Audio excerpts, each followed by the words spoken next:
أعوذ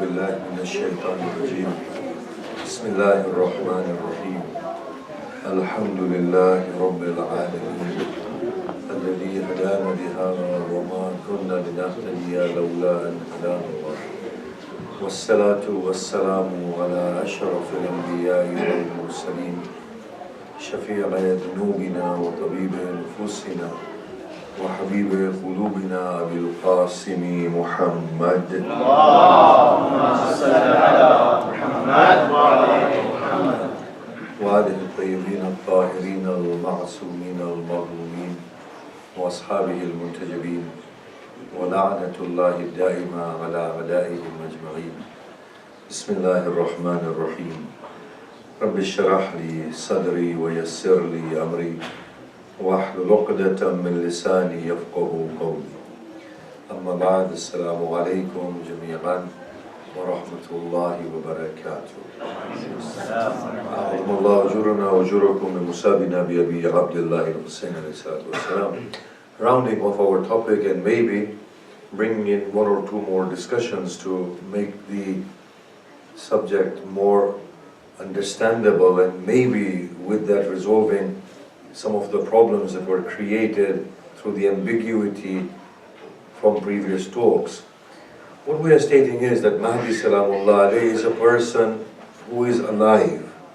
And as Baqarah Sadr states, he has to have this lengthy life in order to benefit from human experience, in order to understand humanity for what it is worth, to be able to play his role effectively.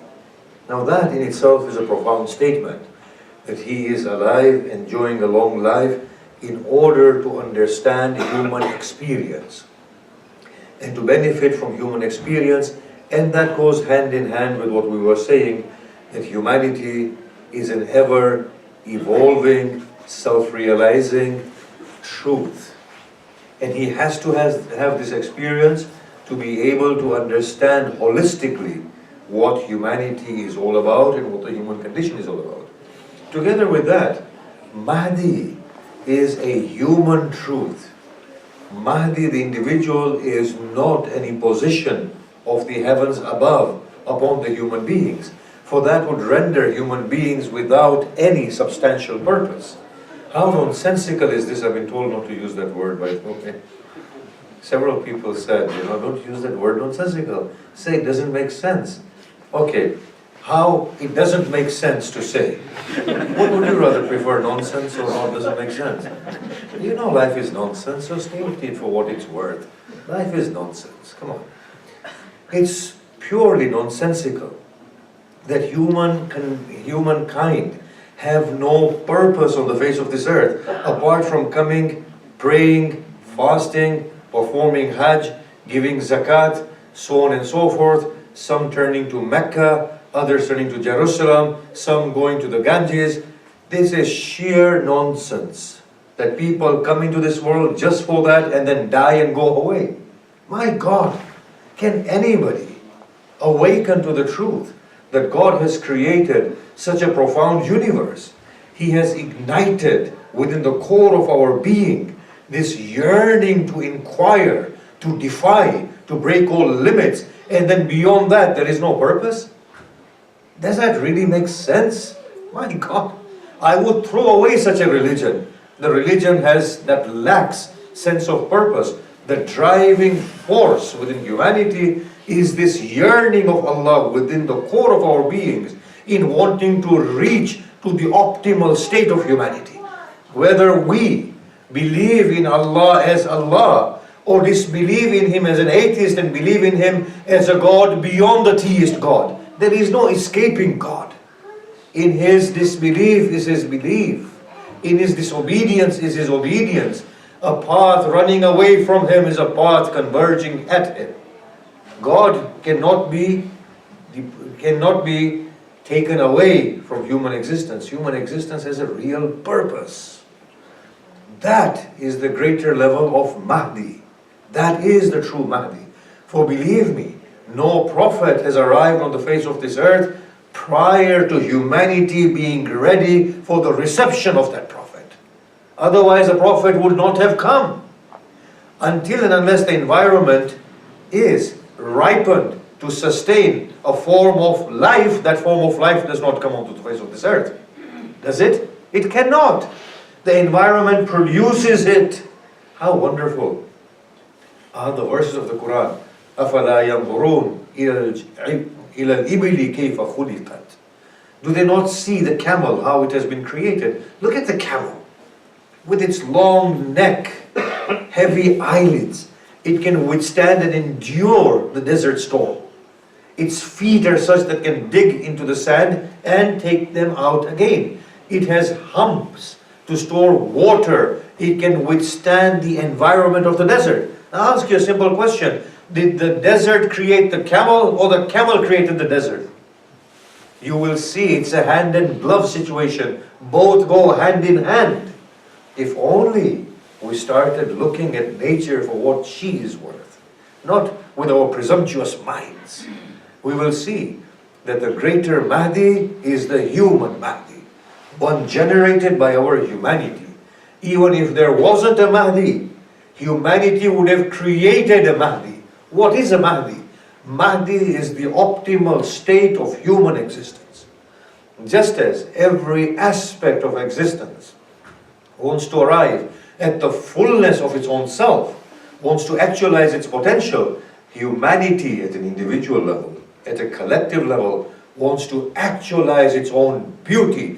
And that objective of actualizing its own beauty is termed as Mahdi. It's a human condition that we take and make as our goal and positively strive for its attainment. Here was our discussion. This was the level of our discussion. The real Mahdi, the real human Mahdi, the human condition, if it is understood accurately, then it calls for proactivity. It calls for optimism. It calls for positivity. It calls for belief in humanity. Not this state of negativity in which we lose hope in the ability of humanity. For after all, if humanity loses its hope in its own abilities, what cause has the outer father, the Mahdi, the father of all father, for being within the humankind? The whole notion of Al-Mahdi was there to positively encourage growth. And the whole notion of Mahdism was for us to arrive within the absolute present and to establish a state of Mahdism by understanding the operations and the working of nature, which is our nature. What do we mean by this? Now some people might think that I'm out to reject all religious literature. On the contrary, no. It is all true, but not in the way that we have understood. Think about the example we gave of Rumi and the elephant. It is a pillar, it is true. It is a hand fan, it is true. It is a broom, it is true, but not in the way those people understood. It is true, yet not in the way they understood. All the literature is true. Yes, there will be a lot of killing. 2/3 of the population of this world will vanish, but not because Mahdi will kill them, due to the ability of humankind to destroy. The propensity that human beings have to kill each other and to destroy, that will lead to these deaths. But that does not mean that human beings will be evil. It takes one atomic bomb to put to death 100,000 people in a shot, doesn't it? A few people, due to whom majority will suffer, does not mean that majority of humanity is evil. It means majority of humanity is good. But they have surrendered to the hands of a few who will spoil them all. That is the way it's always been. From this Seattle community, when I've gone out in the streets, I've seen nothing but good people. I've seen nothing but beautiful people. How many evil people do you find? How many cars get broken into apart from one that we had yesterday? Most unfortunate.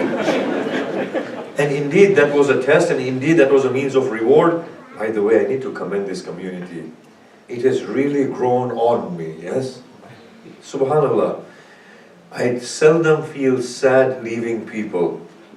Maybe that's, I should say it the other way around. People seldom feel sad when I leave them, I don't know. But I'm feeling a sense of heaviness in my heart that I've been shouting at you for the last 10 days.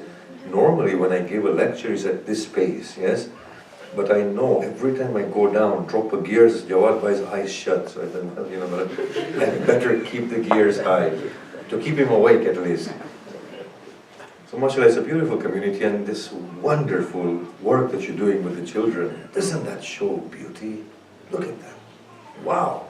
I've never seen this in any community at all, and I'm not being paid to say any of this. Can we say the Surah Fatih for your efforts, by the way? No, it's not Fatih, Salawat for your effort. Surah Fatih eats into my time, I don't want that. So, we have to arrive into the present and understand Mahdiism as a human condition. It's a human condition which is very proactive.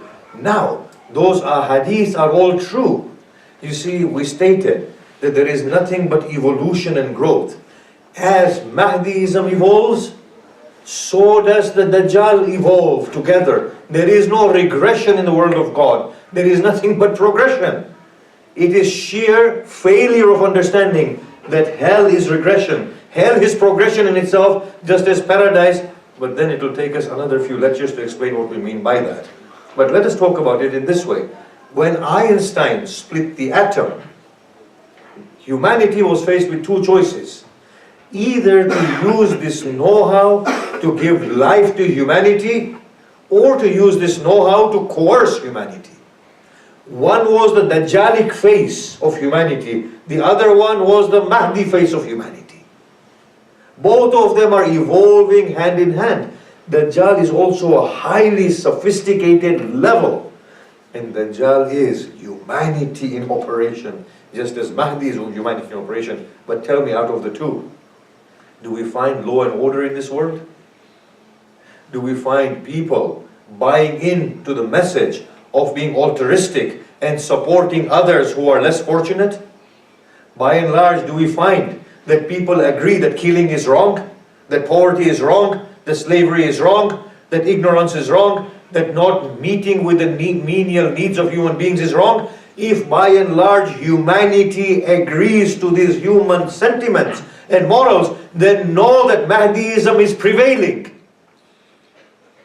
But if you get a situation where humanity says, no, giving life is wrong, being charitable is wrong, being generous is wrong, being honest is wrong, educating is wrong, then know that Dajjal is prevailing. Where have you ever found the prevalence of Dajjal over humanity? Why lose hope in humanity and in the living Mahdi?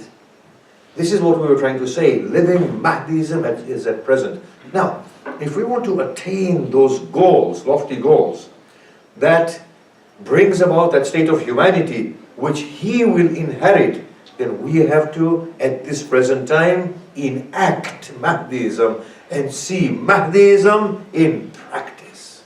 Our attitude has to be reborn first, and that creates that confident attitude that, look, the future is yours. Whatever you do, there is no failure, there is success for you no matter which direction you take in the positive way. But understand life for what it's worth. You know, there is a hadith that states that before Mahdi comes, people will be able to transport themselves through thought. What does that say? That says that that technology will be available. Yes? Let us look at it positively, if we got it right, if these lectures have served any purpose. Positively, what does it mean? It means that this feat of technology is not a physical impossibility. It's a logical possibility. We have to make it into a physical possibility, doesn't it? If that is the case, then our minds will be driven to the attainment of that possibility. Not that we become dormant and sit back, but we are moved forward proactively, aren't we? If we have this notion in the mind that Mahdi Salamullah alayhi will rule upon the Jews with their Torah, as the hadith says, Christian with their Injil, and others with their Zabur, it's talking about plurality. Think about it. What does that mean? creation of a world in which people of different denominations, different persuasions can live harmoniously under a human culture. What will that tell us? That tells us that it is very much within our ability to create such an environment. It will bring about proactivity within us. If the eventual end, which is a human government, it will prompt our intellectuals to talk about global economy, global society, global politics, and how to govern a pluralistic world. Imagine how it prompts the human mind to go forward, to evolve, and to bring it about as a physical reality right now.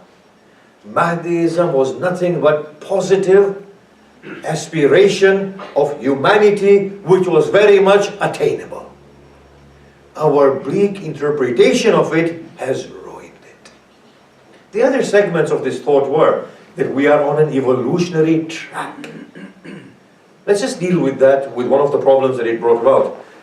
I said in an example that in the plane, the Muslims are the biggest menace.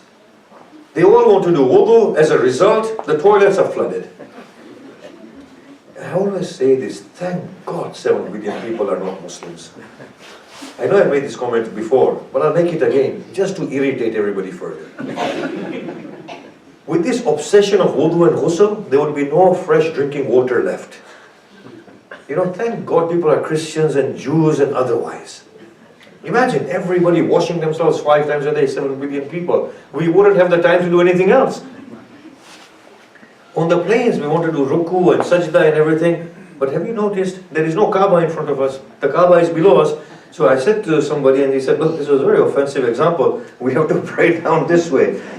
In any case, see, what I was trying to get at was this, that Islamic law has an essence, and put under the track of evolution, the essence is sustained, the form is changed all the time. It doesn't mean we stop praying. It means we pray in a befitting way in that context. Look at how beautifully the Quran has explained this and how the Muslims have totally misunderstood it. The Quran says in Surah An-Nisa that when you're under threat, then pray on horseback or pray walking. And once you're in safety, then resume your ruku and sujood and the direction that you pray at. Retain the essence. The forms will change as the circumstances change. It's as simple as that. So when you're on the plane, sit down on your seat and pray. Why do you need to make all this show of ruku and sujood on the plane? If somebody does want to do it, it's no problem by me. Please do it. I myself go and do it. But then, when the ulama tell us that you can't do tawaf from the first floor of the Masjidul Haram because the Kaaba is below you and the Kaaba is not in front of you, and that means that you're not doing tawaf in front of the Kaaba, then I will see on the plane, stop praying namaz altogether. Stop praying namaz altogether on the plane. How redundant is this thinking? I know I'm going to get in trouble with this, aren't I? Salawat, please. You see, when you're in a calm tone, you can think before you speak, right? But when you get going, you speak and then you think. So you get yourself into trouble and then think, oh gosh, what have I said? So that is the thing. It has an essence and it has a form. In the evolutionary track, the form changes all the time. Then we spoke about individuality and relativity. That every individual is different from everybody else. Their own understanding is different. Similarly, little groups that bind themselves together with their own identities evolve differently. This is what we call relativity. Every one of them has their own place in their own self-realization. By all means, in the Amazonian jungles, go and cut people's hands who are thieves. For that is the only means to curtail evil, or the means of corruption. But in a sophisticated society, you can't cut off hands. There are other means. The essence is retained, the form is relative. Similarly, beat them if they're not obedient, the women. Who here in this part of the world will go and beat their women? It was for those parts and those regions in which women were childlike. Back in the day, in the time of the Prophet, women were very childlike. If you see documentaries about village life in Pakistan, women are still childlike because men have not allowed them to evolve. They haven't allowed them to educate themselves, take responsibilities, retain knowledge so that they acquire that sophistication. In a relativistic world, you will find that the literal word is true as well. But you will find in regions that relatively certain regions have evolved to an extent that that literal word will be replaced by a deep metaphor contained within it. That is what we mean by relativity and the rate of evolution of a region. Then we came on plurality. We said plurality has a lot of baggage, this term, and Muslims don't like it, but the way we are employing it in the broadest sense, and that can resolve a lot of conflict, is harmonious coexistence of relativity, where individual cultures complement each other and feed into a binding, universal human culture. Just like Hajj. We have individuals who are very different. Their ways of life are different. Their understanding of Islam is very different. But these individualities and relativity complement each other to create that unity where nobody is discernible at that level.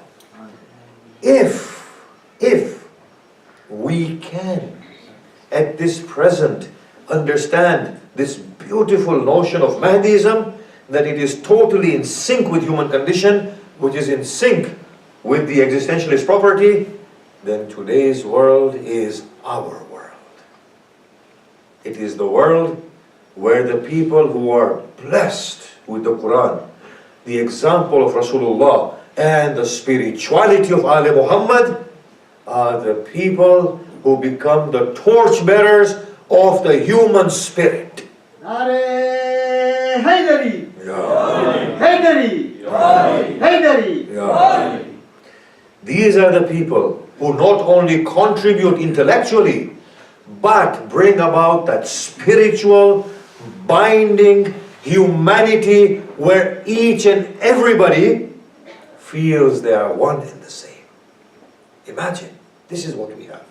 This time at Hajj, I took time out to read the books of our Sunni brothers, their spirituality, their fiqh, and I found that it's so close to ours.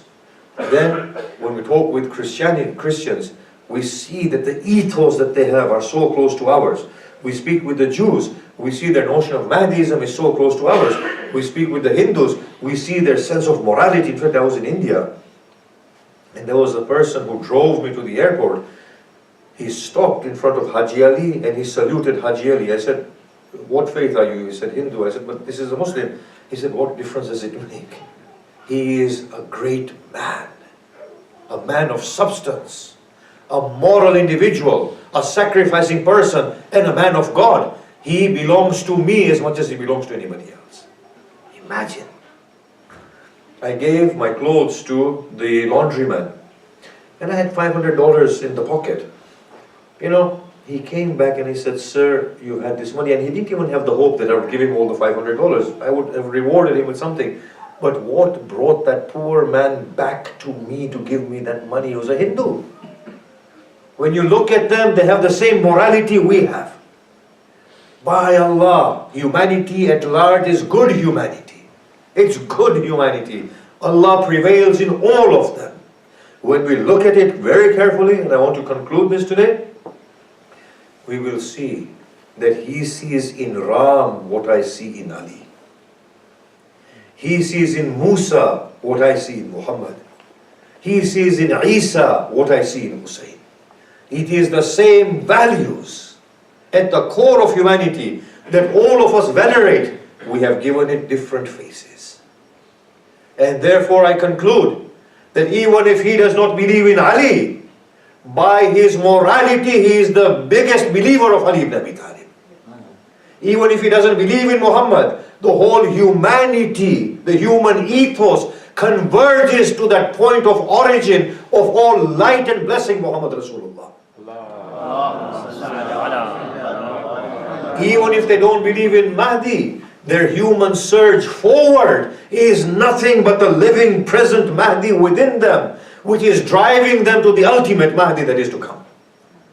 This is what I have found. But I have found something else.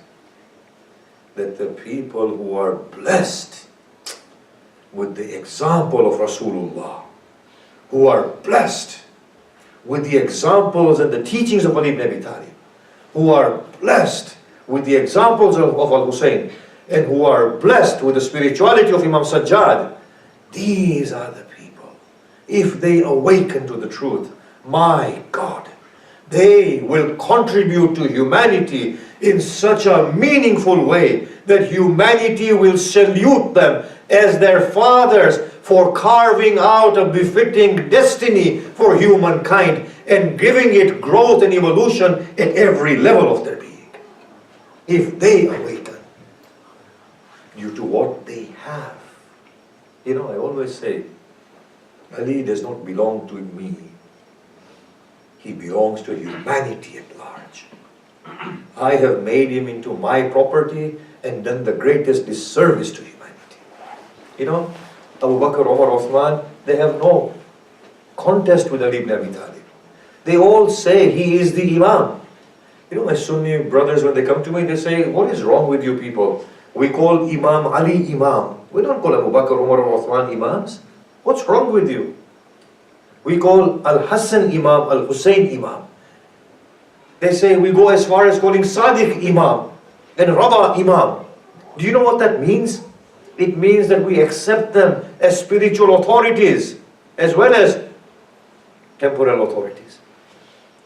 You know, Umar said, Lawla Ali lahalaka Umar. Abu Bakr would not say anything when Imam Ali would make a decision.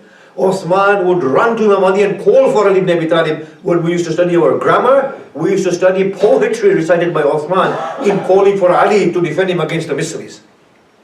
They have no qualms with Ali ibn Abi Talib. What is wrong with us that we've become so closed? If we were to open our eyes, my God, we will see that Allah is the least bit concerned with this or this. He is not concerned. Tell me, a person who prays his salah like this and in his heart has no care for humanity, what difference does it make how he prays? Tell me. And a person who doesn't pray salah, yes, but is a lover of humanity, isn't he better than the person who prays like that? Of course, the best one is who prays and is good to humanity. As I said, I've never had to qualify myself as much as I have had to in this community. I won't be surprised when the Mahdi comes and he says, look, I don't care how you pray like this, so long as you pray and you're good human beings and fulfill the greater purpose. Do you know that? The other point we made was that the ambiguity in the Quran allows for this beautiful plurality. It allows for a variety of interpretation. And if you look at the Imams' literature within our sources, you will see that the Imams allow for this plurality and this coexistence, harmonious coexistence. In one place the Imam says, pray a full surah.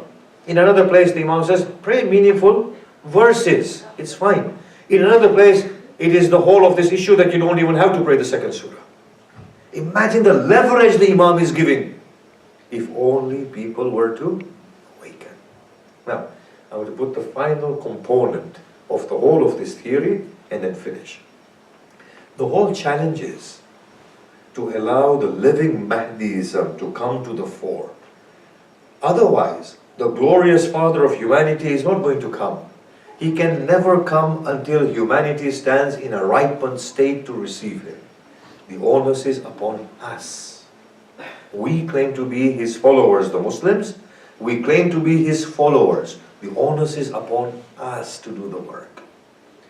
The final component, the whole of this thing is God-centricity, God-directedness. If you look, the Imams, after the Prophet, taught us how to lead a meaningful life. And a meaningful life is one in which the human substance evolves, in which I as Arif evolve, not my speech, not my writing, not my brain, not my reading, not my philosophies, but I in my human substance evolve. You see, A person may become a phenomenal thinker, yet at the level of their own attitude and emotion, they have not changed. At the age of 20, without an acclaimed position as a philosopher, this man used to worry about his tomorrow. At the age of 50, after having all the acclaim, he is still worried about his tomorrow. What has he gained? At the level of human substance, he hasn't gained anything. This is what the Imams did after the Prophet. The prophetic message in the Quran, look at it carefully. At every place, the Quran connects human life with Allah subhanahu wa ta'ala.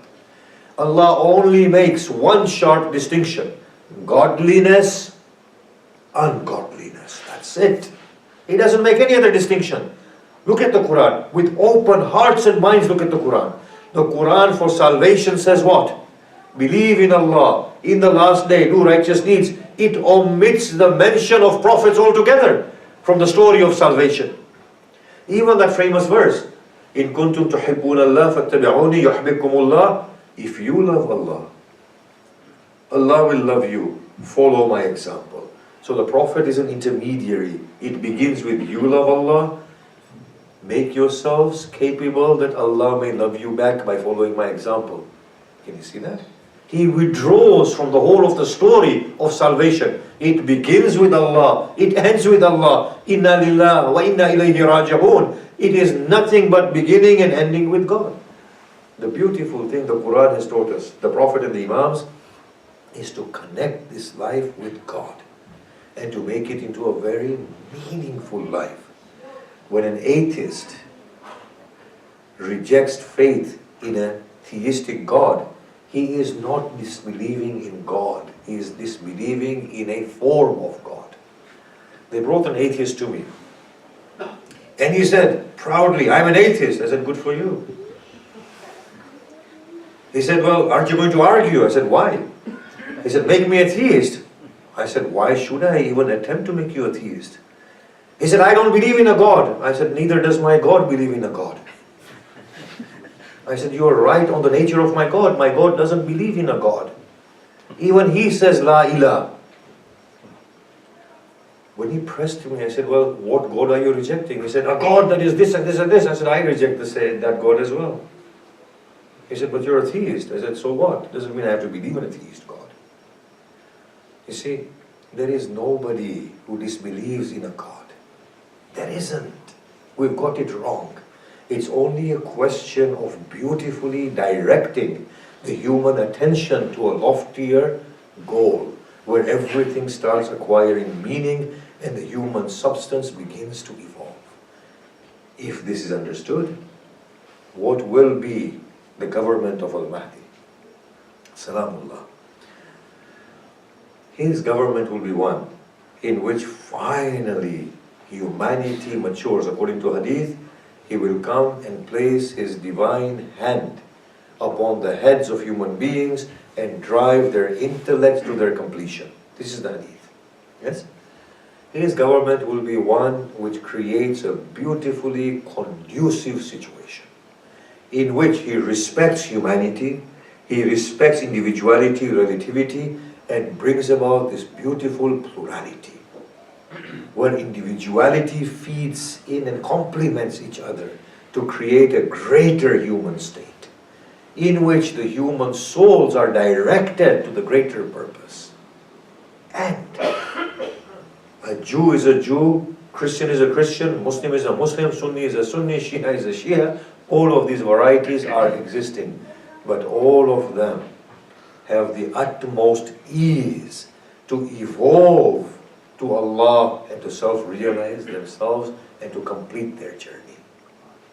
This is the beauty that He will bring. And this is the beauty that is on offer at present, if only we were to open ourselves to these suggestions. His government would be a human, friendly, conducive government that allows humanity in its own limitation, in its own capacity to self-realize itself beautifully, not only intellectually, but spiritually, due to that holy and wholesome connection with Allah subhanahu wa ta'ala, where the substance of the human being evolves. And look at these people and their evolution and how wonderfully they have evolved. Look at the story of Zainab. She comes to Hussein on the 7th and says, Hussein, you have no helpers. Call for helpers. She's filled with anxiety. Forgive me if I say this, but Al-Hussein, Salamullah alayhi, is Zainab's greatest weakness. He is her greatest weakness. On the night of Ashura, she is perplexed and bewildered. Oh brother, shall they serve you tomorrow? Have you tested them? Hussein falls asleep momentarily. He sees something, awakens, and recites certain verses. O time, how disloyal a friend you are. For how many awake as comrades in your lap within the morning, only for you to confine them beneath the earth, as if there was no relationship between you and them. When she heard this, she slapped her face and fainted, because she realized that Al-Hussein was pronouncing his own death and was announcing his own death. She has been weakened to this level. On the day of Karbala, on the day of Ashura, she runs to the body of Akbar, lest my Hussein sees this state and dies. To save her Hussein, she taunts old Muhammad, shall you not die for my brother? And when Hussein brings back their bodies, she does not emerge from the tent, lest he be embarrassed. Totally consumed by her Hussein. When Hussein is bidding her farewell, she falls at his feet, lamenting and crying, oh brother, how shall I survive beyond you? When Shimr places his knee upon the chest of Al-Hussein, she cries out, isn't there a Muslim who can save my Hussein? This is Zainab, weakened in the love of her brother. I shall take you on a journey now and see what has become of her, and then go back into the Messiah. As they are taken on the 11th of Muharram as captives, we hear their hands are tied with ropes. She looks to the Euphrates and says, O Abbas, were you not the one who assisted me to ascend within the canopy, within the carriage of the camel? Where are you, O Abbas, at this point? And then we see this scene, and follow with me and pay attention. That from afar, Kulthum looks at the body of Hussein. Inadvertently, she turns towards Medina, and she says, Wa Jadda, O grandfather, come to Karbala. Is this not the Hussein who rode upon your shoulders? Is he not the one whose lips you adorned with endless kisses? Come and see how he lies upon the plains of Karbala with his head snatched from his body. The gushing blood from his jugular veins has given him the ceremonial ghusl, and the blowing dust of the desert has given him the kafar. Come with me a bit further. When Hamza was killed and Hind did what she did with his body, Safiya wanted to go and see the body of Hamza. The Prophet prevented her. She insisted. The Prophet said, place a cloth over Hamza's body. And he said to Ali and Ja'far, escort her and give her raisins, because raisins will take away the grief. Safiya comes to the body of Hamza and she faints. I will say, Safiya, at least your Hamza had a head. At least the body of your Hamza was attached to his head. At least there was Ali and Ja'far with you, come to Karbala and see the scene that Zainab witnesses. Zainul Abidin, he is so weak that his legs are tied from beneath the belly of the camel so that he does not fall off. He is in chains. From afar, Zainab says, Zainul Abidin, O Sajjad, where is my Hussein? He cannot lift his head due to grief. Indicates in a direction. Zainab says, O Sajjad, there is nothing but rocks and stones. You shall find my father beneath it. She cries out, O Hussein, was it not enough for them to have beheaded you, trampled your body beneath the hooves of their horses, that they had to throw stones upon you? Baneen was asking, how did my Abbas descend upon the earth of Karbala if he had no hands? I will say, Baneen, if you want your answer, then look upon the scene as it unfolds. Zainab comes on the back of the camel, sees the body of her Hussein, and she falls from the camel. As she falls upon the earth, she witnesses this scene, and this is the substance of Zainab. She looks towards the heavens and says, Allahumma taqabbal minna hadha al-qurban. Oh Allah, accept this offering from Zainab. Such is the level of Zainab's connection with Allah at that point. Her hands are untied. She embraces the body of Hussein. We are told that she cries to an extent that the animals begin to cry with her. She looks at Hussein. Sakina runs to the chest of her father. There is a call, leave the bodies and ascend upon the camels and prepare for Kufa.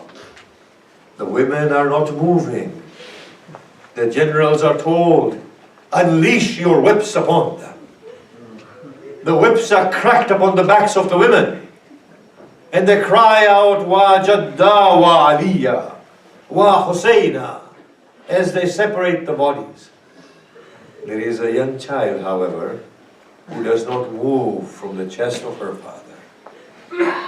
A brutal whip befalls her back. The baby trembles, the child trembles, and leaps into the lap of her aunt. Her aunt grabs her. The child, frightened, unable to say anything, choking upon her own tears. Zainab looks at Hussein. She says, "Oh, son of my mother, I would not have left you, even if the beasts of the jungles were to come and tear my flesh apart and eat it. But, oh, son of my mother, do you not see how Shimmer's whip has blackened my back? Do you not see how caring for your children had fatigued your sister?" Zainab leaves. This is the scene that we find. The women are looking back as they are driven away with longing gazes. Do you know why? I ask myself, when somebody dies, the whole household becomes empty. And when we go to bid them farewell, we look at them within their coffins, and we look at their faces, and we cry, and we bid them farewell. How do you bid farewell to a body that has no head? What are the sentiments that you carry with yourself? As these women are being driven away, and this is the final narration, the camels are driven at such brutal, merciless speeds. This is what we are told, that at times Sajjad falls from the back of the camel. and is dragged upon the earth. And if this is bearable, then we see children falling from the laps of their mothers. For the mothers to turn around and to witness the hooves of the camel tearing their children apart. And this is the way in which they are led into Kufa. ألا لعنة الله والقوم الظالمين وسيعلم الذين ظلموا أي منقلب ينقلبون إلهي إنا نسألك بحق الحسين وجده وأبيه وأمه وأخيه وتسعة المعصومين من ذريته وبنيه اللهم اغفر لنا ذنوبنا وكفر عنا سيئاتنا وتوفنا مع الأبرار اللهم عجل فرج إمامنا المنتظر واجعلنا من أنصاره وأعوانه والمستشهدين بين يديه. May Allah subhanahu wa ta'ala bless the people of our world. May Allah subhanahu wa ta'ala bless our community. May Allah subhanahu wa ta'ala bless in particular the lovers of Muhammad and Ali Muhammad alayhi wassalatu wassalam. May Allah subhanahu wa ta'ala give us the tawfiq to be the muntadhirin of Al-Mahdi. May Allah subhanahu wa ta'ala give us the tawfiq to do His work in His absence. May Allah subhanahu wa ta'ala give us the tawfiq to contribute positively to this world of ours. May Allah subhanahu wa ta'ala give us those hearts that were the hearts of our prophets and imams, in which they care for the other. Let us feed the hungry. Let us do our best to alleviate the troubles of those who are affected. Let us meaningfully contribute to those who are less fortunate than us. May Allah hasten the reappearance of our beloved Imam and grant us the grand boon of Shahad in His divine presence. May Allah bless our ulama and grant them long lives, and may Allah keep us in their guidance. Rahmallahu qara al-Fatiha.